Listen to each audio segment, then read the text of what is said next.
Bonjour à tous, c'est Cécile Albaret, bienvenue sur ma chaîne YouTube, la classe de Cécile. J'avais dit dans une précédente vidéo que la pâte à modeler permettait de travailler l'habileté des mains et le passage plus facile pour l'écriture par la suite. Nous allons donc aujourd'hui passer au second modèle. Souriez, apprenez, c'est parti! Pour cette activité, vous allez encore avoir besoin de pâte à modeler. Avec la pâte à modeler, aujourd'hui, on va apprendre à réaliser des modèles un peu plus complexes. Je vais vous montrer comment on peut faire un soleil, une échelle, une spirale ou un petit escargot, un bonhomme, un gâteau et une tarte ou une pizza. C'est parti! Donc pour le soleil, il faut prendre un bout de pâte à modeler et constituer une boule qu'on posera, qu'on appuiera par-dessus pour la transformer en crêpe. Et ensuite, on peut laisser sinon une boule, il n'y a pas de souci, soit la boule, soit la crêpe. Et après, on va constituer des boudins que l'on va mettre tout autour pour représenter les rayons du soleil.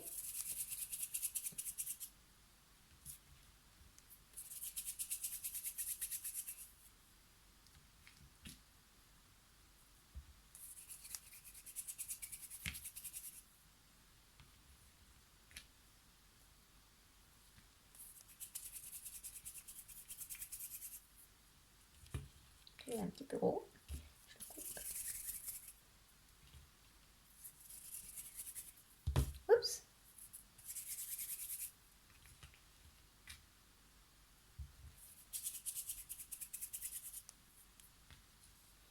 Et voilà pour la première représentation, le premier modèle du soleil.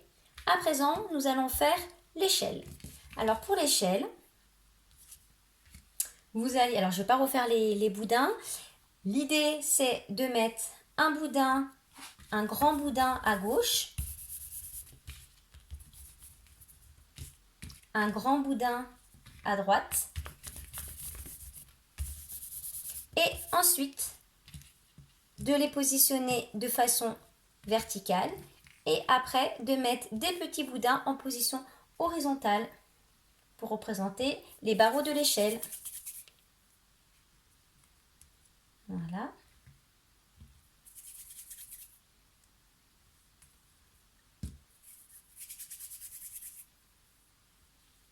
Après, vous pouvez faire plus de barreaux. Et voilà pour le modèle de l'échelle. À présent, nous allons voir pour la spirale. Alors pour faire une spirale, on a besoin de représenter à nouveau un boudin. Donc je vais essayer de bien l'agrandir pour que vous voyez bien le modèle de la spirale. Plus c'est grand, mieux on voit. Voilà. Et là, on va demander à l'enfant d'enrouler le boudin sur lui-même. Il va partir du bord et il va enrouler pour représenter une spirale ou un escargot. Donc, on verra bien à ce que la spirale touche toujours le boudin du bas. Si vous voulez continuer la spirale jusqu'au bout, ça va constituer une spirale. Sinon, si vous voulez l'arrêter un petit peu avant, ça peut faire un escargot. Et après, vous pouvez lui rajouter la tête.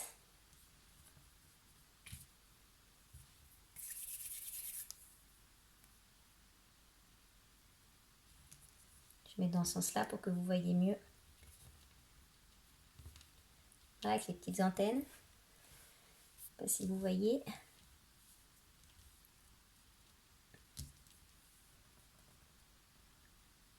Et voilà pour l'escargot ou la spirale.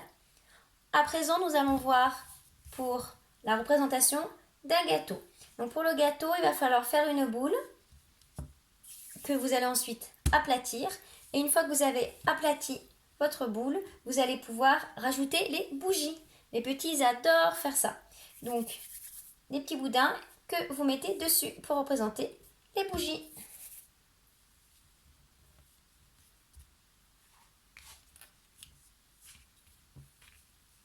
Je ne sais pas si vous voyez, mon gâteau est un peu petit.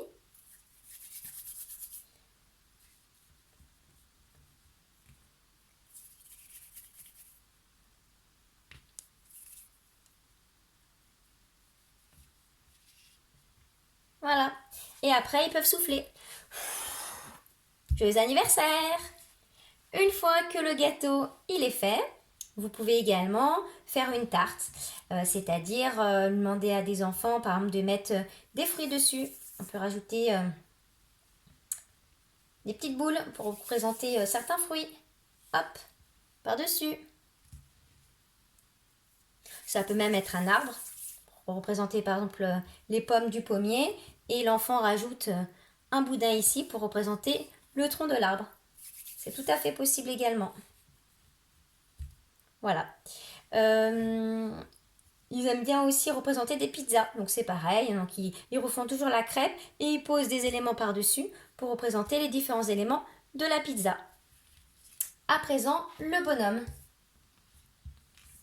Alors pour le bonhomme, en premier, on représente ou la tête ou le ventre. Et après, on va accrocher les autres éléments autour. Donc, pour la tête, je prends un bout de pâte à modeler et je réalise une boule avec. Je pose la tête, la boule. Ensuite, je vais réaliser le ventre. Le ventre, soit je fais un boudin, soit je fais un rond que j'aplatis pour réaliser le ventre. À vous de voir ce que votre enfant préfère faire. Moi, je vais réaliser un boudin qu'on accroche à la tête. Ensuite, on va réaliser les bras et les jambes. Donc, on reconstitue des boudins et ensuite, on va accrocher les boudins. Les bras, on fera attention à les accrocher bien en haut du ventre. Souvent, les petits, ils les accrochent à la tête. Je ne sais pas si votre enfant a déjà fait un dessin de bonhomme, mais au tout début, quand ils représentent le bonhomme, ils accrochent tous les bras à la tête. Parce que à ce moment-là, ils n'ont pas encore conscience de leur corps. Et c'est une fois qu'ils ont pris conscience de leur corps, avec vraiment la séparation de la tête et du ventre, que le dessin va avoir des progrès. Mais avant d'arriver au dessin, il faut absolument représenter toujours. Donc avec la pâte à modeler par exemple.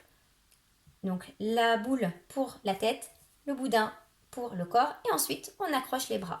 Donc un bras et l'autre bras. Et on fait la même chose pour les jambes. Alors vous pouvez dire à votre enfant que les jambes sont plus grandes, donc vous pouvez faire des boudins plus grands.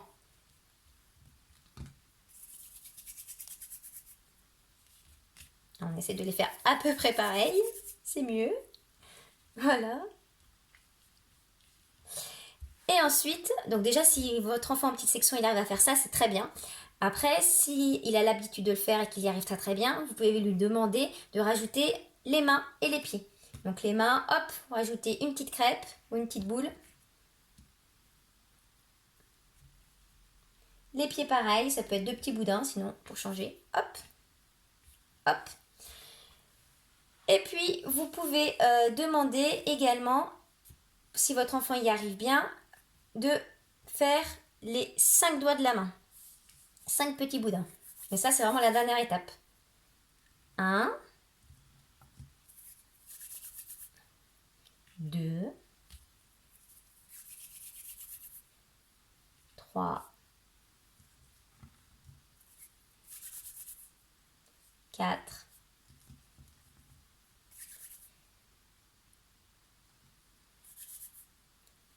5. Et il faudra faire de l'autre côté, pareil, 5 petits boudins.